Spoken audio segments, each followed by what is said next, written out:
How to tag people on Instagram posts. What is up everybody? Welcome back to the channel. In today's tutorial, I'm going to show you guys how you can easily tag people on Instagram posts. But before we begin, don't forget to leave a like down below and subscribe to the channel. Now let us jump right into the video.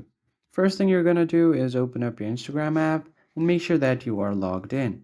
And once you are logged in, you just want to head over to the plus icon to create a new post. Or if you want to tag people on your existing post, you could do that as well.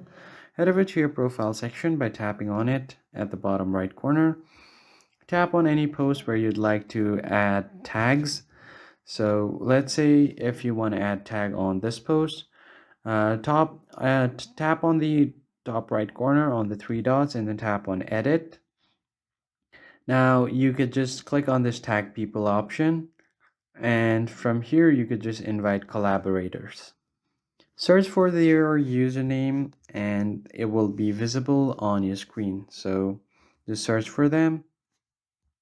So I'm just going to add few people right here and invite them as the collaborator, and then tap on done, and then tap on done again. And if they accept your collaboration request, both of your name will be visible on your post.